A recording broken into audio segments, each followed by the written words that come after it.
এতদিন তো আমরা এটাই ভাবছিলাম যে রকের জন্য আমাদের 2025 সালের ডাব্লিউডাব্লিউ পুরোপুরি মরে গেছে, পুরোপুরি শেষ হয়ে গেছে, কিন্তু সেটা পুরোপুরি সত্যি নয়। তো কি হয় যে আসল ব্যাপারটা হচ্ছে যে আমাদের টাকলু ট্রিপল এইচই হচ্ছে আসল দোষী।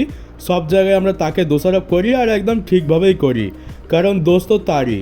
আর ডাব্লিউডাব্লিউ আনরিয়াল নামে একটা ডকুমেন্টারি বেরোনোর কথা ছিল নেটফ্লিক্সের ওপর, আর সেটা ফাইনালি বেরিয়ে গেছে।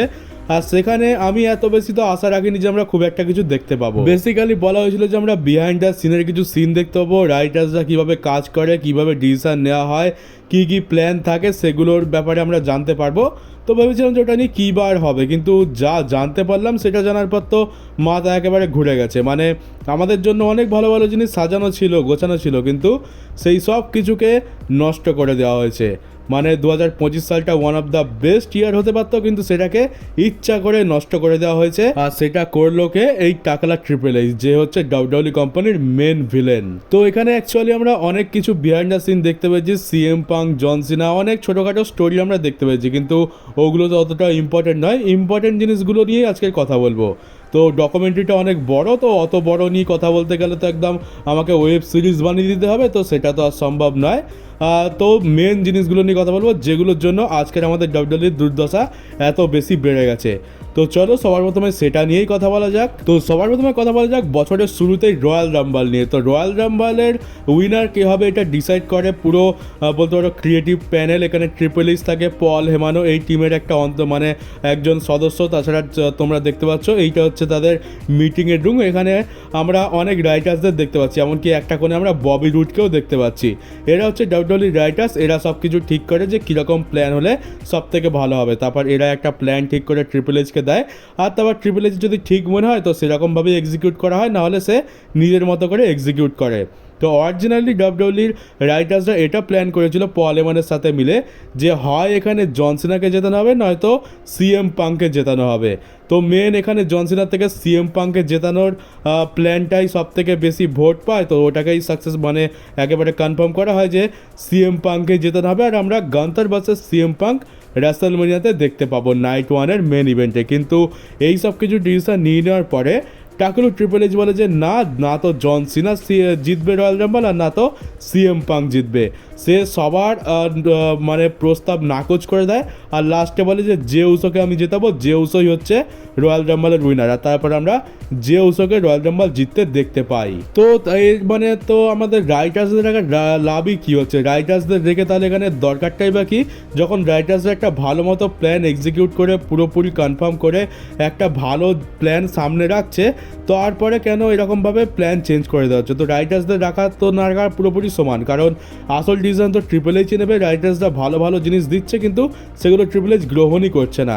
সে রাইটার্সদের প্ল্যান দেখছে, সেটা ছুঁড়ে ফেলে দিচ্ছে, আর তারপর নিজের মতনই প্ল্যানস বানাচ্ছে, যেটা একটা ডিজাস্টারে পরিণত হচ্ছে। আর তারপর আসি এলিমিনেশন চেম্বারে। এলিমিনেশন চেম্বারে আমরা কি জানি যে রককে ডাব্লিউডাব্লিউ নিয়ে এসেছিল যাতে টিকিট বিক্রি হয় সেই জন্য। তো হ্যাঁ, ওটাও একটা প্ল্যান ছিল, কিন্তু অরিজিনালি রকেরও প্ল্যান ছিল যে সে রেসলম্যানিয়াতে থাকবে। তো এবারে কি হয় যে রক এমনটা প্ল্যান করেছিল যে কোডি রোডসের হিল টার্ন হবে, যেটা আমরা প্রায় অনেকবারই শুনেছি, কিন্তু এটা সত্যি যে কোডি রোডস তখন রাজি হয়নি। কোডি রোডস বলে যে সে এত তাড়াতাড়ি হিল টার্ন করতে চায় না। তো রক তখন বলে দেয় যে ঠিক আছে, কোডি রোডসকে হিল টার্ন করতে হবে না, সবেমাত্র টাইটেল রেন্ট একটু চরম পর্যায়ে গেছে, তো আরও কিছু সময় তাকে ফেস হিসাবে রাখা যাক। তো রক এমনটা প্ল্যান করে যে জন সিনার জায়গায় কেভিন ওভেন্স তার সোল রকের কাছে বেচবে। তারপর কেভিন ওভেন্সের আমরা ওখানে একটা বড় সড়ো টুইস্ট দেখতে পাবো। তো কেভিন ওভেন্স আর ট্র্যাভিস স্কট আর রক মিলে কোডির ওপর অ্যাটাক করবে। তারপর রেসলম্যানিয়াতে গিয়ে কেভিন ওভেন্স, রক আর ট্র্যাভিস স্কট দুজনেরই সাহায্য নিয়ে কোডি রোডসকে হারিয়ে দেবে। তারপর কোডি রোডসের একটা হিল টাইটেল, মানে কোডি রোডসের নয়, কেভিন ওভেন্সের আমরা একটা হিল টাইটেল দেখতে পাবো, ঠিক যেটা আমরা জন সিনার দেখতে পাচ্ছি। অ্যাকচুয়ালি রকের তো রেসলম্যানিয়াতে আসার প্ল্যান ছিল, কারণ রক এই স্টোরি লাইনে ইনভলভ ছিল।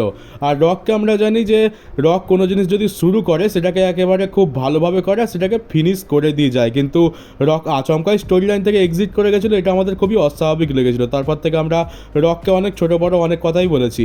তো তারপরে কি হয়, ওই প্ল্যানটা পুরোপুরি নাকচ করে দেয় ট্রিপল এইচ। ট্রিপল এইচ বলে দেয় যে আমি হচ্ছে ক্রিয়েটিভ কন্ট্রোলসের হেড, আর যেটা ভালো হবে আমি সেটাই করব। সেখানে ট্রিপল এইচ বলে দেয় যে এখানে জন সিনার হিল টার্ন হবে, এখানে কেভিন ওভেন্সকে সে বাদ দিয়ে দেয়, আর কোডি রোডসেরও হিল টার্ন ক্যান্সেল করে দেয়। তো জন সিনার হিল টার্ন হবে এটা ঠিক করে দেয়। আর ট্রিপল এইচের জেদের ফলে আমরা জন সিনার হিল টার্ন দেখতে পাই। আর তারপরে কি হয় যে আমরা এই আনরিয়াল যে ডকুমেন্টটি আছে এখানে দেখতে পাই যে রক আর জন সিনা দুজনেই নাকি এই প্ল্যানটা খুব পছন্দ করেছে। রক বলছে যে হ্যাঁ খুব ভালো প্ল্যান করেছে, আর জন সিনা বলছে যে এই হিল টার্নটা খুব ভালো কাজ করেছে। কিন্তু বাস্তবে যেটা হয়েছে সেটা তো পুরো আলাদা। এই আনরিয়ালে যদি সেই ফাইটের ব্যাপারে বলা হতো তাহলে অনেক কিছুই রিভিল হয়ে যেত, কিন্তু যে ফাইটটা বাস্তব জীবনে হয়েছে সেটা তো আমরা সকলেই জানি। তো এই ঘটনা ঘটার পর কি হয় যে রক বলে দেয় যে আমি এটা একদমই দেখতে চাইনি, জন সিনার হিল টার্ন করানোটা ভুল ডিসিশন ছিল, আর সেই জন্য রক বলে দেয় যে আমি এই স্টোরি লাইনের মধ্যে আর নেই, আমি এটা ফিনিশ করতে পারবো না বলে রক এখান থেকে এক্সিট নিয়ে নেয়। আর রেসলম্যানিয়াতে তার আসার কথা ছিল সেটাও ক্যান্সেল করে দেয়, সে আসেনি। আমরা শুধুমাত্র ট্র্যাভিস স্কটকেই সেখানে দেখতে পেয়েছিলাম। আর জন সিনাও খুশি নয় যে স্যার এরকমভাবে হিল টার্ন করিতে হলো, সে হিল হিসাবে তার ক্যারিয়ার শেষ করতে চায় না, তার রিটায়ারমেন্ট ট্যুরটা সে একজন ফেস সুপারস্টার হিসাবেই চালাতে চেয়েছিল। তো এই নিয়ে রক আর জন সিনার ট্রিপল এইচের সাথে বেশ একটা ঝামেলা হয় ব্যাকস্টেজেতে, যেটা এমপ্লয়িরা দেখে, আর সেই খবরটা লিক হয়ে যায় পরেতে। তো আনরিয়াল ডকুমেন্টারিতে যাই পারে বললো কেন, রক আর জন সিনার তো কোনো রকমই ইচ্ছা ছিল না, ট্রিপল এইচের জেদের কারণে আমরা এরকম একটা বিচ্ছিরি জিনিস দেখতে পেলাম।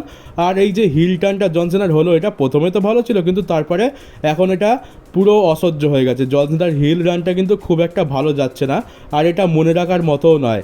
জন সিনার রিটায়ারমেন্ট ট্যুরটা কিন্তু আমাদের আর 10 বছর পর গিয়ে হয়তো মনেও থাকবে না। তো জন সিনা তো এবার কিছু করার নেই, জন সিনা তো বাধ্য হয়ে তার হিল টার্ন করিয়ে দেওয়া হয়েছে, তো তাকে হিল রান প্লে করতে হবে। কিন্তু সে ট্রিপল এইচের ওপর একদমই খুশি ছিল না। আর রক তো তার ইগো অনেক বড়, রক তো বহুত রেগে যায়, আর রক পুরোপুরি এক্সিট করে না। আর এখনও পর্যন্ত আমরা ডাব্লিউডব্লিউইতে রকের কোনো চিহ্ন মাত্র দেখতে পাইনি, শুধুমাত্র এই ঘটনাটার জন্য। তো রক তো চেয়েছিল সব কিছু ভালোভাবে প্ল্যান করে একটা বড় জিনিস আমাদেরকে উপহার দিতে, যেটা সত্যি ওয়ার্দি ছিল। কারণ কেভিন ওমেন্স যদি ওই জায়গাটা পেতো খুব ভালো হতো। সকলে কেভিন ওমেন্সকে সাপোর্ট করেছিল আর বলছিল যে কেভিন ওমেন্সই হচ্ছে একদম রাইট, সে ঠিক কথা বলেছে।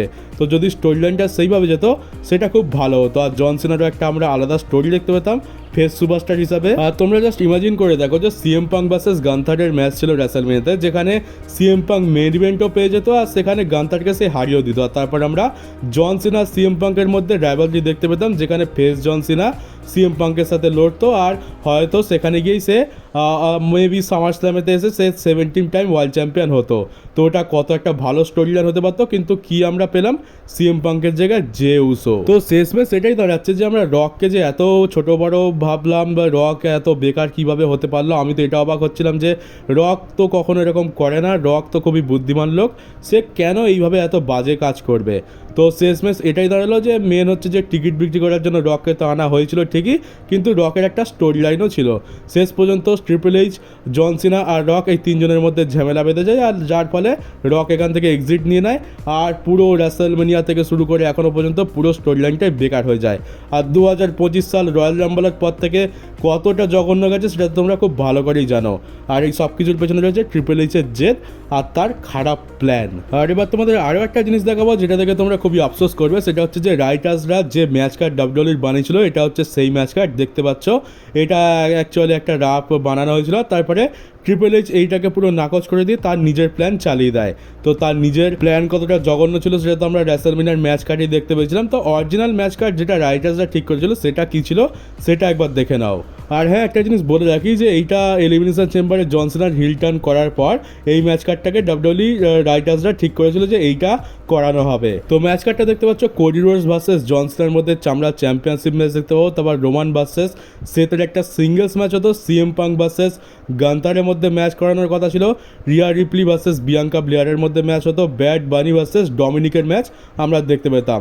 কিন্তু ব্যাড বানিকে আমরা কোথাও দেখতে পাইনি, হয়তো ট্রিপল এইচের পছন্দ নয় তাই তাকে সরিয়ে দেওয়া হয়েছে। জাজমেন্ট ডে ভার্সেস হোয়াইট সিক্সের মধ্যে একটা ম্যাচ হতো, তারপর আমরা জেড কার্গিল ভার্সেস নায়া জ্যাক্সের মধ্যে ম্যাচ দেখতে পেতাম, বেকি লিঞ্চ আর সার্লেট প্লেয়ার ভার্সেস কাবুকি ওয়ারিয়ার্সের মধ্যে ট্যাগ টিম চ্যাম্পিয়নশিপের জন্য ম্যাচ হতো, র্যান্ডি অর্টন ভার্সেস কেভিন ওমেন্সের ম্যাচ যেটা অরিজিনালি প্ল্যান ছিল সেটাই ছিল, ড্রু ম্যাকিন্টায়ার ভার্সেস ব্রন ব্রেকারের মধ্যে একটা ম্যাচ প্ল্যান করা হয়েছিল। তো এটা অনেক বড় ম্যাচ হতো যদি ড্রু ম্যাকিন্টায়ারের সাথে এই ম্যাচটা করানো হতো। এখানে স্পেশাল গেস্ট রেফারি থাকতো স্টোন কোল্ড স্টিভ অস্টিন। তো বুঝতে পারছো ম্যাচটা কতটা দারুণ ছিল। তারপর রে মিস্টেরিও আর ট্র্যাভিস স্কট একসাথে মিলে চ্যাড গেবালের এগেনস্টে লড়তো। তারপর Jey Uso versus Damian Priest versus Sami versus Sheamus versus Bronson Reed versus Ludwig কাইজারের মধ্যে আইসি টাইটেলের জন্য একটা ল্যাডার ম্যাচ হতো। তো এই ল্যাডার ম্যাচটা তো আমিও বলেছিলাম যে আমরা দেখতে চাই। লুডভিগ কাইজার সেমাস এদের তো ইউজই করা হচ্ছে না, আর ব্রনসন রিডের ম্যাচ কার্ডে থাকার মানে হচ্ছে যে ব্রনসন রিড রেসলমেনিয়ার সময় ঠিক হয়ে গেছিল। তো এইরকম একটা ম্যাচ আমরা দেখতে পেতাম, আমরা ব্রনসন রিডের রিটার্নও এখানে দেখতে পেয়ে যেতাম। আর সবার লাস্টে LA Knight versus Jimmy Uso, Andrade versus Solo Sikoa, Santos Escobar, Carmelo Hayes আর শিনস্কে নাকামোরার জন্য একটা ইউএস টাইটেলের জন্য ল্যাডার ম্যাচ ছিল। তো আমরা দুখানা ল্যাডার ম্যাচ দুটো নাইটে দেখতে পেতাম, যেটা একটা এপিক লেভেলে যেত। আর অনেক সুপারস্টার রয়েছে যেটা ডিজার্ভ করে, যেমন এই নাকামোরা, সেমাস, লুডভিগ কাইজার, এদেরও ইউজ আমরা দেখতে পেতাম। কিন্তু সেই সব ট্রিপল এইচ ক্যান্সেল করে দিয়ে একটা গুয়ের মতো ম্যাচ কার্ড আমাদের উপহার দেয়, যেটা একটা ডিজাস্টারে পরিণত হয় রেসলমেনিয়াতে। আর আমাদের কাছে এই রেসলমেনিয়াটা সব থেকে জঘন্য রেসলমেনিয়ায় পরিণত হয়। তাহলে এখান থেকে তো বুঝতেই পারছো যে ডাব্লিউডব্লিউই রাইটার্সরা আমাদেরকে কত ভালো ভালো জিনিস দেওয়ার প্ল্যান করে থাকে।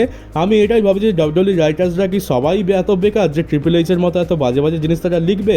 আসলে তারা ভালো ভালো জিনিসই প্ল্যান করে। যেখানে জেসন জর্ডান, রবার্ট রুডের মতো লোক থাকে, পল এমানের মতো লোক থাকে, সেখানে খারাপ জিনিস কি করে হবে? তারা ভালো ভালো জিনিসই প্ল্যান করে, কিন্তু এই ট্রিপল এইচ সব কিছু বরবাদ করে দিয়ে তার নিজের ইচ্ছা মতো করে এরকম বেকার বেকার জিনিস আমাদেরকে দেখায়। একটা সময় আমরা জানতাম যে রাইটার্সরা অনেক কিছু লিখতো আর ভিন্স ম্যাকম্যান লাস্ট মোমেন্টে সেটা চেঞ্জ করতো। হয়তো কোনো বেকার জিনিস সে দেখতে পেত, সেটাকে লাস্ট মোমেন্টে চেঞ্জ করে একটা বড় সারপ্রাইজ দিয়ে দিত ভিন্স ম্যাকম্যান। কিন্তু ট্রিপল এইচ তো পুরো উল্টো কেস করে দিচ্ছে। ট্রিপল এইচ কী করতো, ভালো ভালো জিনিসগুলোকে বাদ দিয়ে খারাপ খারাপ জিনিসগুলোকে সে দিয়ে দিত। অ্যাকচুয়ালি দিয়ে দিত বললে ভুল হবে, এখনও তো ট্রিপল এইচই হেডে রয়েছে, তো ট্রিপল এইচ এখনও এই কাজটা করে যাচ্ছে। আর আমাদের দ্য রক, তারপরে জন সিনা, কেউই কিন্তু ট্রিপল এইচকে নিয়ে খুব একটা খুশি নয়। আনরিয়াল ডকুমেন্টারিতে তারা বলেছে যে হ্যাঁ খুব ভালো প্ল্যান, কিন্তু এটা যদি ভালো প্ল্যান হতো আর এটা যদি এতই খুশি হতো, তাহলে কিন্তু আমরা এত বেশি হিট দেখতে পেতাম না ব্যাক স্টেজেতে। আর রক এইভাবে কখনোই চলে যেত না। তো আমরা এতদিন ধরে রককে দোষারোপ করছিলাম, আসলে রকের তো কোনো দোষই ছিল না, সে তো আমাদের ভালো জিনিসটাই দিতে চেয়েছিল। আর আমরা তো ডাব্লিউডব্লিউইর পুরনো ফ্যান, তো আমাদের এখন ভিন্স ম্যাকম্যানের কথা খুবই মনে পড়ছে। ভিন্স ম্যাকম্যান ডাব্লিউডব্লিউই কোম্পানিকে যেভাবে তৈরি করেছিল, যেভাবে রেখেছিল ডাব্লিউডব্লিউই কোম্পানিকে, সত্যি কথা বলতে আজকের এত খারাপ দিন আমাদেরকে দেখতেই হতো না যদি ভিন্স ম্যাকম্যান থাকতো। 2025 সালটা ডাব্লিউডব্লিউইর ইতিহাসের খুবই খারাপ সময়, মানে রয়্যাল রাম্বল থেকে শুরু করে ডাব্লিউডব্লিউইর গ্রাফ একেবারে নিচের দিকেই যাচ্ছে। আর এখন তো আমার তো ডাব্লিউডব্লিউই দেখতে ইচ্ছাই করে না, আমার তো প্রিমিয়াম লাইভ ইভেন্ট পর্যন্ত লাইভ দেখতে ভালো লাগে না। তো বুঝতে পারছো ডাব্লিউডব্লিউইর কী অবস্থা। ডাব্লিউডব্লিউইর আত্মাটাই পুরোপুরি মরে গেছে এই ট্রিপল এইচের হাতে কোম্পানি আসার পর, যার ফলে আমরা এখন এই ড্রু ম্যাকিন্টায়ার, র্যান্ডি অর্টন, রোমান রেন্স, তারপরে আরও নানা রকমের সুপারস্টার রয়েছে, তাদের এত বাজেভাবে ইউজ দেখতে পাই। আর কিছু কিছু সুপারস্টারকে তো পুরোপুরি গায়েবই করে দিয়েছে টিভি থেকে। তার জায়গায় আমরা কি দেখতে পাচ্ছি, যে উসো, যে ঠিক করে সোজা হয়ে দাঁড়াতেও পারে না, সে এসে ইট ইট করছে, জেলি রোল থেকে উঠে এসে সে র্যান্ডি অর্টনের থেকে বড় হয়ে যাচ্ছে, মানে যাচ্ছে তাই জিনিস একদম। আর স্পন্সরশিপের চক্করে প্রোডাকশনের হাল তো খুব খারাপ করেই দিয়েছে। আমরা বেকার বেকার স্টেজ দেখতে পাই, আগের মতো আর ভালো লাইটিংও হয় না। আর রিংয়ে টার্ন বাগালের চারদিকে এক গাদা স্পন্সরশিপ ছাপানো, যার ফলে রিংটাকে পুরো একেবারে জোকার বানিয়ে ছেড়েছে। না তো আমরা ভালো স্টোরি লাইন দেখতে পাচ্ছি, না তো সুপারস্টারদের ভালোভাবে ইউজ হচ্ছে, না তো আমরা ট্যালেন্টের ঠিকভাবে ট্যালেন্টের ইউজ দেখতে পাচ্ছি, আর না তো আমাদের দেখার ফিলটা আর আগের মতো রয়েছে। এখন সত্যি কথা বলতে ডাব্লিউডব্লিউই আর দেখতেই ইচ্ছা করে না, কারণ দেখার ফিলটাও তো আর আগের মতো নেই। না তো স্টোরি লাইন ভালো পাই, না তো সুপারস্টারদের ট্যালেন্টের ঠিক করে ইউজ হয়, আর না তো আমরা ঠিক করে একটা ভালো ম্যাচ দেখতে পাই। উপরন্তু আমাদের দেখার ফিলটাও বাজে করে দেওয়া হয়েছে। আর এখন আমরা এটা বলতেই পারি যে ডাব্লিউডব্লিউই নাও টোটালি ইজ ডেড। আর এই ডাব্লিউডব্লিউই আনরিয়াল ডকুমেন্টারিটা রিলিজ হওয়ার পর ট্রিপল এইচ আগে তো আমাদের চোখে একজন ভিলেন ছিলই, আর এখন আরও বড় একজন ভিলেন হয়ে গেছে। আর এখন সত্যি কথা বলতে আমরা আদৌ জানি না যে ডাব্লিউডব্লিউইর হাল কোনো দিন ফিরবে কিনা। আর হয়তো এরপরে ডাব্লিউডব্লিউইর অবস্থা আরও দিন দিন খারাপের দিকেই যাবে। আর আমাদের মতো কিছু ফ্যান্সরা রয়েছে যারা ডাব্লিউডব্লিউই দেখা হয়তো ছেড়েও দেবে। আমরা এত পুরনো সময় থেকে ডাব্লিউডব্লিউই দেখছি, আর শেষ পর্যন্ত আমাদের এই দিন দেখতে হচ্ছে। তো জাস্ট এবার তো আমার আর কিছু বলার নেই। এবার তোমরা এই জিনিসটা জেনে কি বুঝতে পারলে, আর তোমাদের কি রিয়াকশান তোমরা কমেন্ট বক্সে অবশ্যই জানো যে তোমরা কি ফিল করছো এটা দেখার পর। আর চলো যেতে যেতে ভিন্স ম্যাকম্যান রিলেটেড একটা ব্যাড নিউজ দিয়ে যাই। ব্যাড নিউজটা হচ্ছে যে আগের সপ্তাহে বৃহস্পতিবার ভিন্স ম্যাকম্যানের একটা ভয়ানক কার অ্যাক্সিডেন্ট হয়েছে। আর গাড়ির হাল তো তোমরা দেখতেই পাচ্ছ কীরকম হয়েছে। তবে ভিন্স ম্যাকম্যানের তেমন কোনো ক্ষতি হয়নি, তেমন কোনো চোটও লাগেনি। তবে ভিন্স ম্যাকম্যানকে আবার কোর্টে হাজিরা দিতে হবে পরের মাসে, আগস্ট মাসে। এই যে অ্যাক্সিডেন্টটা হয়েছে, তার ফলে কেসটা হয়েছে, সেই কেসের জন্য তাকে কোর্টে হাজিরা দিতে হবে। তো ভিন্স ম্যাকম্যানের জীবন থেকে কোর্ট কেস, কোর্ট কাছারি এগুলো যাওয়ার নামই নেয় না। এক তো অ্যালিগেশনের যে কেস চলছিল সেটা যদিও বা মিটলো, এখন আবার একটা গাড়ি অ্যাক্সিডেন্টের কেসে সে ফেঁসে গেল। তবে এটা নিয়ে অত টেনশন তো নেই, এই কেস থেকে তো সে খুব সহজেই বেরিয়ে যাবে। আসল কথা হচ্ছে যে ভিন্স ম্যাকম্যান পুরোপুরি সুস্থ রয়েছে আর তার তেমন বড়সড় কোনো ক্ষতি হয়নি, তো এটা জেনেই বেশ ভালো লাগলো। তো চলো গাইস, ভিডিওটা তো বেশ লম্বা হয়ে গেছে আর এখানে ভিডিওটা শেষ করছি। আর আমি সত্যি খুবই টেনশনে রয়েছে যে ডাব্লিউডাব্লিউ এবারে কোন দিশায় যাচ্ছে, আমরা সামার স্ল্যামেতে কী দেখতে পাবো। সামার স্ল্যাম মেবি হতে পারে যে ডাব্লিউডাব্লিউকে সেই পুরনো জায়গায় ফিরিয়ে দিতে পারে ভালো ভালো কিছু জিনিস করে, আর না হলে সামার স্ল্যাম ডাব্লিউডাব্লিউকে একেবারে কবরে ঢুকিয়ে দিতেও পারে, এটারও চান্স কিন্তু রয়েছে। আমার তো একদমই ভালো ফিল হচ্ছে না, মনে হচ্ছে ডাব্লিউডাব্লিউর দিন এবার আরও খারাপ হতে চলেছে আর আমাদেরকে আরও খারাপ দিন দেখতে হবে। তো চলো গাইজ, এই তো আজকে হয়ে গেল ভিডিও, কেমন লাগলো কমেন্ট বক্সে জানিও। জানি ভালো তো লাগেনি, কারণ খুব একটা ভালো নিউজ তো আমি দিইনি। তো চলো, যারা নতুন আছো তারা সাবস্ক্রাইব করে নোটিফিকেশন বেলটাকে অন করে দিও, ভিডিওটাকে অবশ্যই শেয়ার করে দিও। আর চলো, দেখা হচ্ছে কালকের একটা নতুন নিউজ ভিডিওতে।